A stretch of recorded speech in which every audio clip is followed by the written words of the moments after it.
Title: I didn't get an invitation to my wife's brother's wedding, so I went on a trip. Sorry, dear, smiley face. I sat on the edge of our bed, holding the envelope in my hands. It was crisp, cream-colored, with gold leaf along the edges. My wife, Jenna, had tossed it carelessly on the dresser the night before, after returning from brunch with her family. The envelope was addressed to her, only her. I opened it without hesitation. It was a formal invitation to her brother Ryan's wedding. A lavish ceremony at an estate in upstate New York. Every detail screamed elegance: the black-tie dress code, the four-course dinner, the orchestra. The only thing missing: my name. Not Jenna and Mark.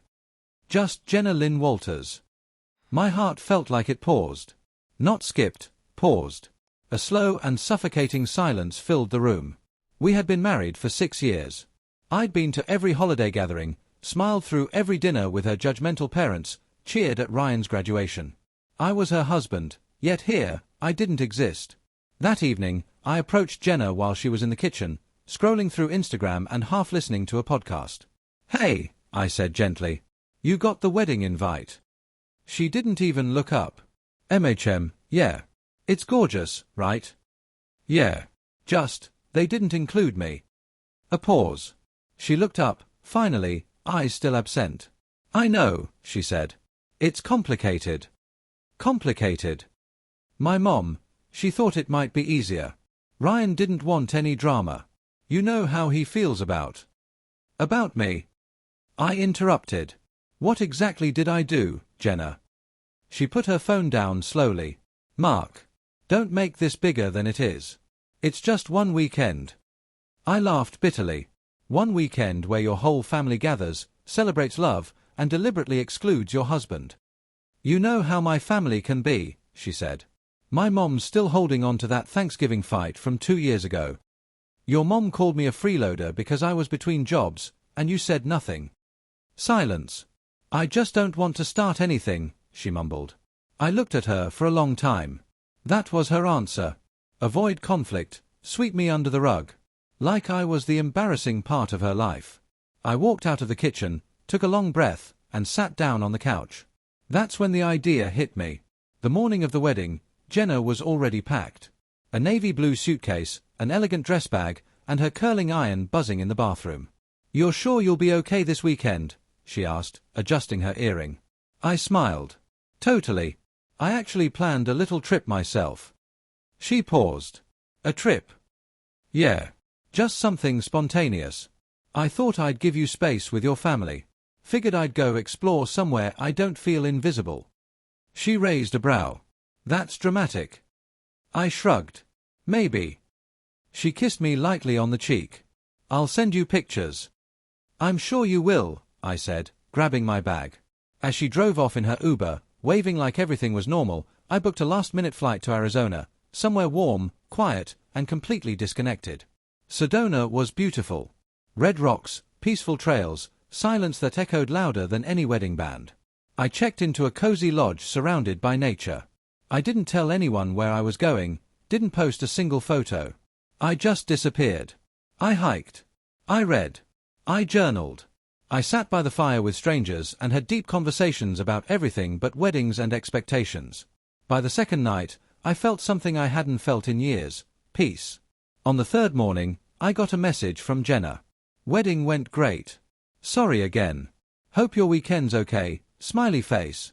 I stared at that smiley face for a long time. I didn't respond. When I returned home, Jenna was already there. Her makeup bag was open on the bathroom sink, her heels abandoned near the door. She greeted me with a hug, quick, distant. "So," she asked, "how was your trip?" "Good," I said, putting my bag down. "Yours?" "Lovely," she said. "The venue was like a dream. You would have loved the food." I nodded, but I didn't smile. That night, while she scrolled on her phone, I sat at the dining table and pulled out my laptop. I began organizing my journal entries into something else, a letter. A very long, personal letter. To her. It took me 3 nights to write.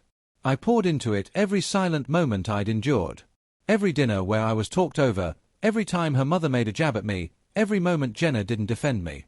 I wrote about feeling like a guest in my own marriage. I ended it with one simple line. I love you. But I won't stay invisible. I deserve a seat at the table. And if your family can't accept me, and you won't stand by me, then what are we doing? I printed it and left it on her pillow. That night, I slept on the couch. In the morning, she was quiet. She made coffee. Sat across from me. Her face pale, her eyes swollen. I didn't know it hurt you that much, she whispered. You didn't want to know, I replied. She nodded slowly. You're right. There was a long silence.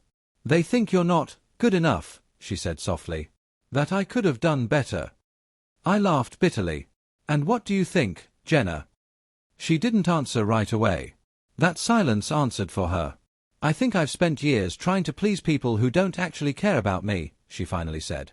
I've twisted myself to fit into their version of who I should be. And I dragged you into that mess. I looked at her, unsure of where this was going. I read your letter 3 times, she continued. And I realized, you've done more for me than any of them ever did. You believed in me. You supported my art when no one else did. You were there when my dad got sick. You never left. But you left me, I said. Even if you didn't walk out, you stopped showing up. Her hands trembled as she held her cup. I know. And I don't want to lose you. I want to fix this. How? I asked, flat.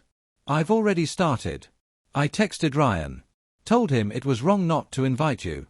Told my mom she doesn't get to dictate who matters to me. And I told them, if they can't respect my husband, they don't need to be part of our lives. I raised a brow. You said that? She nodded. I said a lot more. There was yelling. I didn't smile. Not yet. But something inside me loosened. I'm not asking you to cut off your family, I said. I'm asking you to stop choosing their comfort over my dignity. She reached for my hand. Then I choose you. It wasn't perfect overnight. There were awkward calls, arguments with her mom, radio silence from her brother. But something changed. Jenna started inviting me to every conversation. She stood up for me. And more importantly, she stopped apologizing for it. 6 months later, we renewed our vows in a quiet garden, just us and a few close friends who truly knew us. No fancy invitations.